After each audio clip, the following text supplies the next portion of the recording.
Здравствуйте, друзья! В эфире «Лав о главном». Сегодня мы поговорим о том, как Гагаузия все еще находится в режиме политического дня сурка. Выборы в Народное собрание превратились в бесконечный сериал из судебных исков, а сама автономия – в инструмент для большой геополитической игры. Мы разберем, кто за этим стоит, почему нас называют резервацией, к чему привел этот курс на конфронтацию в экономике. Начинаем. Итак, выборы депутатов должны были пройти еще 7 месяцев назад. Избирательный кризис возник из юридического конфликта между национальным и региональным избирательными кодексами. После вступления в силу нового избирательного кодекса Республики Молдова Народное собрание Гагаузии не захотело привести региональное законодательство в соответствие с национальным. Вместо этого НСГ приняло ряд решений, которые впоследствии были оспорены в судах и отменены, о чем мы с вами помним. Далее, согласно хронологии событий, после встречи президента в Турции и Республики Молдова появилась надежда. Камрад и Кишинев сели за стол переговоров. Совместная комиссия даже разработала итоговый документ, который многие называли компромиссным. Но в Гагаузии компромисс живет ровно до первого политического скандала. Как только на горизонте замаячил приговор по делу Башкана, вчерашние договоренности посыпались как карточный домик. И мы стали свидетелями, как для части депутатов политические мотивы оказались важнее самой важной миссии провести выборы. Компромиссный проект постановления предусматривает некоторые изменения и дополнения в региональное законодательство для разблокирования правового кризиса. Документ вынесли на обсуждение на заседание НСГ, но не приняли из-за отсутствия кворума. И вот как это комментирует вице-спикер Народного собрания Гагаузии Георгий Лейчо.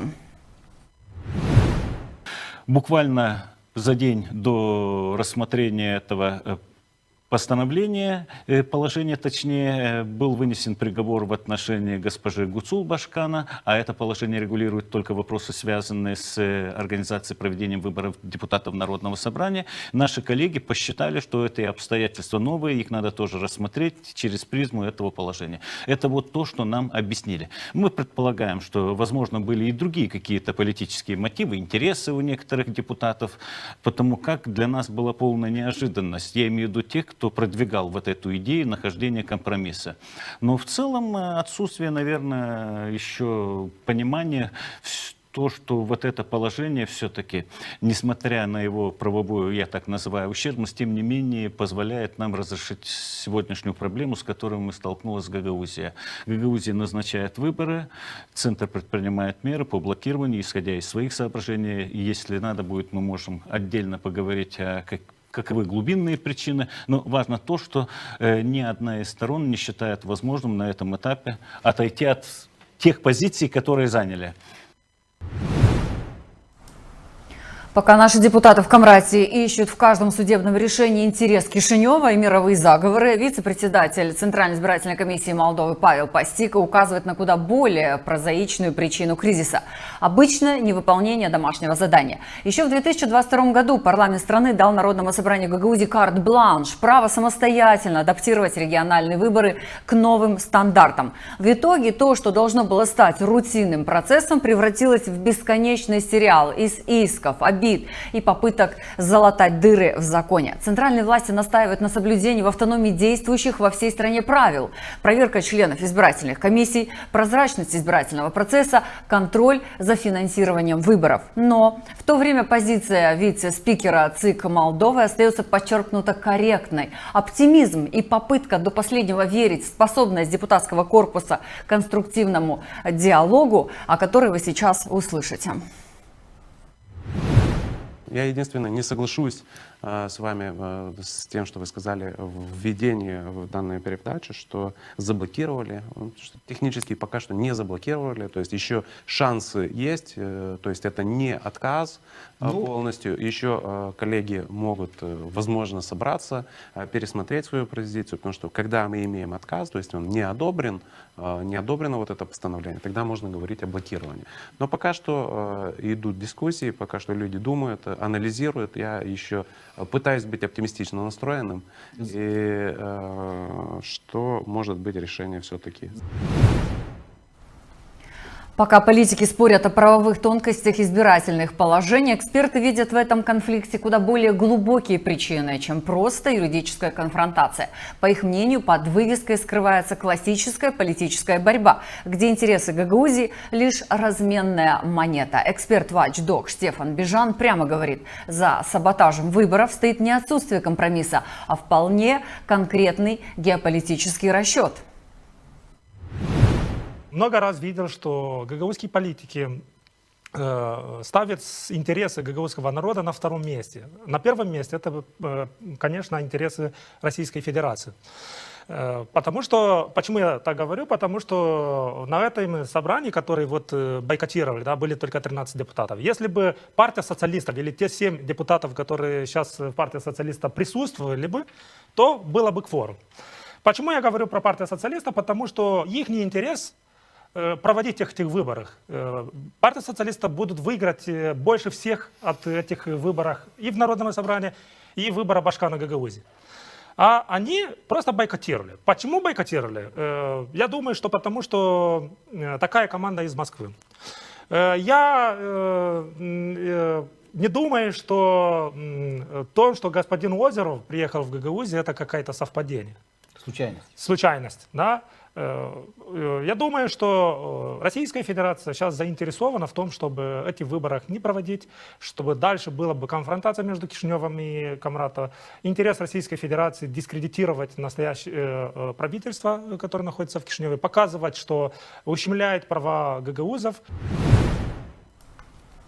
Если в центре видят причину кризиса в некомпетентности, то глава территориального бюро госканцелярии Сергей Чернев называет вещи своими именами. Это не просто кризис, это результат осознанных решений тех, кто сегодня диктует повестку в Народном собрании Гагаузии. По его мнению, именно эти кулуарные игры привели автономию к международной и правовой изоляции. И с самого начала это народное собрание было куплено Шором. Константин въехал туда к Шору на поклон с господином Узуном, с господином Влахом, вот так ехали туда. И естественно, они ехали туда недаром за какие-то там блага в дальнейшем, которые им передавали. И сегодня практически Гагаузия автономия руководит Шор. И вот эти депутаты, такое их пресловутое большинство, которое сегодня действует по его указке. То, что сегодня Гагаузия в таком правовом беспределе, Константинов, это прямая его прямая вина как председателя Народного собрания. Все начиналось, когда признавали вот эти выборы Гуцул, когда еще суд не признал, Народное собрание его признало. Вот все получается, ставя суды в неудобное положение, они прекрасно понимали, что сегодня суды даже если могут и не признать эти выборы, почему? Потому что был беспрецедентный подкуп. И все наши партнеры международные, также турецкая сторона, сказали, дождитесь решения судов, и после этого только легализуйте вот этот, получается, вашего Башкана, когда суды примут, после этого, когда закончатся уголовные дела. Вот следствие чего мы имеем сейчас Гагаузия в полной изоляции именно из-за проделок Узуна, Константинова и Миши Влаха. Экс-башкан Гагаузии Михаил Формузал считает, что руководство автономии сознательно позволило изолировать Гагаузию, превратив ее в резервацию, так как это удобно для сохранения текущего статуса некоторых лиц. Он жестко в нашей студии критикует руководство также за то, как они тратят бюджетные средства. Экс-башкан Михаил Формузал прямо говорит, нынешнее руководство Гагаузии даже не пытается вести диалог. Им проще создавать образы врага. Когда говорю Гагаузия, это руководство Гагаузии, это Народное собрание, это исполнительный комитет Гагаузии. Они получают заработную плату с наших налогов. Как они нас защищают, как они нас представляют, как мы выглядим в глазах зарубежных дипломатических миссий. Какие шаги вы предприняли для того, чтобы не было Гагаузии в изоляции, в этой резервации, чтобы она не была? А никаких. А где ваша аргументация, которую вы ведете диалог с зарубежными дипломатическими миссиями? Покажите вашу аргументацию. А что показывать-то? Они даже не соображают, что можно привести примеры, элементарные простые примеры. Это наши сами местные в погоне за личной наживой и так далее, забыли про интересы государственности, забыли про интересы автономии. И формирование образа врага позволяет в короткий промежуток времени мобилизовать своих сторонников. Ну, мы это знаем из политологии. Когда есть какой-то враг, объединительное начало начинает формироваться, что мы объединяемся против этого врага. Так вот, формирует этого врага из Гагаузии. Я не хочу, чтобы Гагаузию рассматривали как врагами Республики Молдова. Мы не враги Республики Молдова. Мы не враги ни одного народа мира. Мы ищем себе друзей, я это сотни раз повторял. И мы должны все дружно давать отпор вот этим вещам. Депутат Народного собрания Владимир Кыса предлагает сбросить маски и оценить реальный вклад нынешних управленцев, который, судя по всему, исчерпывается умением сокращать выплаты и раздавать медали. Гагаузия сегодня живет в режиме до и после 2023 года, говорил он у нас в студии. Пока исполнительный комитет продолжает рисовать красивые картинки в отчетах, реальность говорит об обратном. А что мы видим? У нас сегодня экономические агенты убежали. Их нету сегодня. У нас сегодня собираемость налогов нету. Мы сегодня никаких кап-вложений серьезных не влаживаем. У нас в Гагаузии застой. Давайте говорить честно, и чтобы люди это знали. Не надо говорить сегодня красивые слова, что мы там пароходы и заводы, мы видим, что вы ничего не сделали. Мы видим, что сегодня нету ничего. Да? Так вместо того, чтобы как-то с депутатами не ругаться, а давайте найдем какой-то выход из этой ситуации. Давайте попробуем вернуть, чтобы людям платили по 700 лей опять холодный период. Ведь край мечты, когда пришел, он забрал с 700 лей, платит 400 сегодня. Мы же это понимаем. Вместо того, чтобы додать, мы сегодня забираем у людей. И все программы, которые сегодня хвастаются исполнительный комитет, к этим программам не имеет никакого отношения. Он их просто реализует, которые были до них. Покажите какой-нибудь реальный ваш вклад, какой-то проект, который вы притянули сюда. Да, вот я могу сказать, что предыдущий глава может прийти и сказать, вот это сделано. Я, как будучи председателем, могу сказать, что это мы делали. В нашу бытность были приняты вот такие-то законы. И, кстати, исполняющий обязанности тоже был депутатом в прошлом созыве. Да. И очень критиковал власть ту, которая работала, да, и которая показала результат. И причем, если вы поднимете видео, а оно есть, интернет все помнит, там такая критика была, что сегодня, если поставить на весы, я даже не знаю, о чем можно говорить тогда. Просто какая работа колоссальная была в прошлые созывы и что сегодня происходит. Вот есть до 23 года и после 23 года. Да? Вот надо посмотреть, анализировать. И все, интернет помнит. И все люди помнят. Да, сегодня еще кто-то под эйфорией, кто-то там еще понимает, что там есть какие-то там зарплаты, я не хочу даже об этом говорить. Но развития, как правило, нету. Поэтому прежде чем обвинять кого-либо, конкретно говорите по исполкому.